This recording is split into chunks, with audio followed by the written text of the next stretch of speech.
Zakaj smo sploh izbrali ti dve temi, depresija in pa tesnoba? Zato, ker ne glede na to, da dejansko pač vsaka žalost, izguba volje, interesa, energije in tako naprej, ni še depresija, a ne, je danes depresije, sploh pa anksioznosti, rekel, ne ogromno, že več kot ogromno, a ne. Od majhnih otrok naprej, sploh mladostniki in tako dalje, a ne. In nobeden, ne otroci, ne starši se v bistvu sploh ne vejo, kako s tem spopasti, a ne. Ko otrok ali pa starš zaide že v tisto temo vseh tem, a ne, ko že ne more več ostati ven s postelje, a ne, potem se šele aktivirajo, bi rekel, sistemi, ki so v družbi postavljeni za razreševanje, bi rekel, teh težav, a ne. Koliko oddaj je bilo recimo na televiziji na to temo, čeprav vemo, da po covidu je eksplozija depresije in anksioznosti in podobnih stanj, a ne, in stresa in tako naprej. Zdaj, ko vsi čakamo, ko ne vemo, kaj bo s svetom, kako se bo odvilo, je tega še več, sploh anksioznosti, to so idealna tla za anksioznost. Pozdravljeni. 17. oktobra začenjamo s serijo predavanj, pogovornih večerov, in sicer v Ljubljani. Prva tema, katere se bomo dotaknili, sta depresija in pa tesnoba. Zdaj, Rasto, kako bi ti opisal, kaj sploh depresija je? Oziroma, kako sploh do depresije pride? Če bi hoteli opisati, kaj depresija je, recimo, da je stanje žalosti, obupa, nemoči, izgube energije, smisla življenja in podobne stvari, a ne, bi postavili neko definicijo, ki težko, da bi komu kaj pomagal, ne.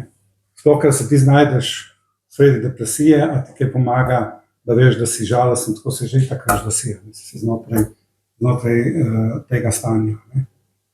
Torej, bolj nam bo pomagalo, če bomo mi znali prepoznati znake oziroma vzroke, ki nas pripeljejo v depresijo, a ne. Zdaj, če hočemo prepoznati te znake, moramo razumeti nekatere aksiome, nekatere vzorce, nekatera pravila, ki veljajo, da se sploh depresija sproži, a ne.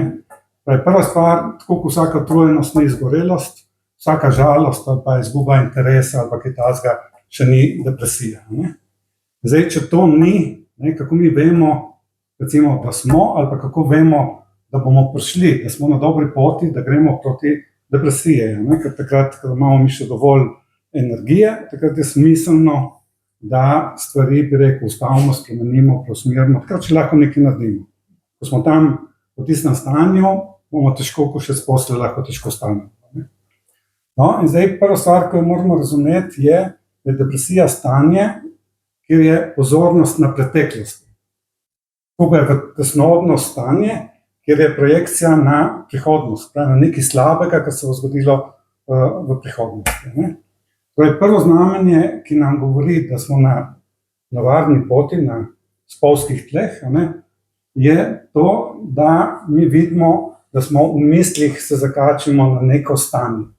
Nekaj, kar se je zgodilo, ali v službi, partnerskem odnosu, nekaj, kar zgrabimo, vrtimo, a ne, v glavi in, bi rekel, ne bi smelo biti ni prav, ni pošteno, ni nekaj od tega, ampak značilnost je, da smo mi tam odzadaj, a ne.